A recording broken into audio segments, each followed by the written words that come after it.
Un retiro que lo que es simplemente una invitación a encontrarse con Dios, en este hacer camino unos con otros, pues en la evangelización de nuestros niños y nuestras niñas en la catequesis.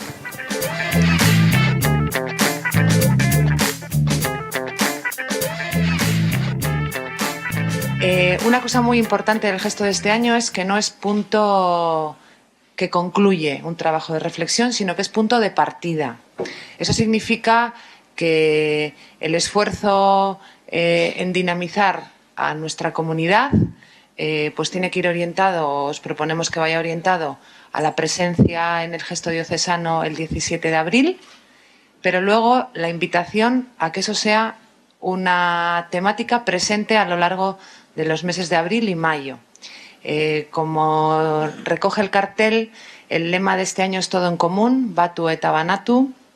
Recoge la expresión en castellano, pues el testimonio de la comunidad de bienes de los primeros cristianos, y la expresión en euskera, pues lo que hace es añadir la referencia al justo reparto de los bienes.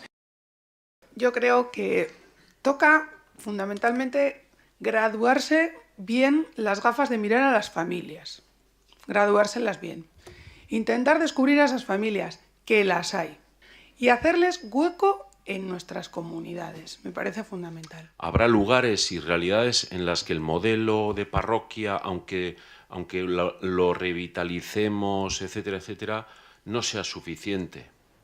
Y hay que crear experiencias o construir experiencias de comunicación, interrelación de distintas comunidades y personas, porque yo creo que va a hacer falta. Que tenemos que ser, y que yo creo que ya somos, creativos y valientes. Creativos y valientes un poco en esta alianza en que las familias y las parroquias pues estamos, y que, vuelvo a decir, que las familias somos, por una parte, destinatario colectivo, pero también agente dinamizador de las propuestas pastorales. Y ahí ser creativos y ser valientes.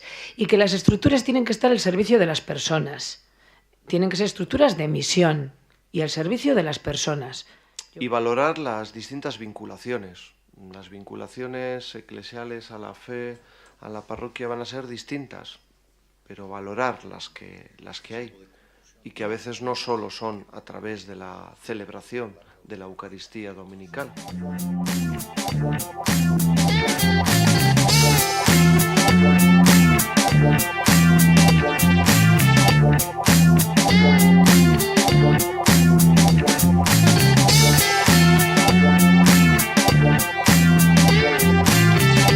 Estos días estamos intentando hacer memoria agradecida de estos 50 años, no tanto del templo, sino de la comunidad que ha vivido. A lo largo de la historia de la parroquia, pues ha habido un número muy importante de personas que han vivido y han desarrollado aquí la fe. Y también es un poco el reto cara a futuro. Si miramos para atrás dando gracias, pero lo importante es ver que el compromiso hacia adelante es lo que nos tiene que impulsar, y es lo que queremos ahora con esta celebración.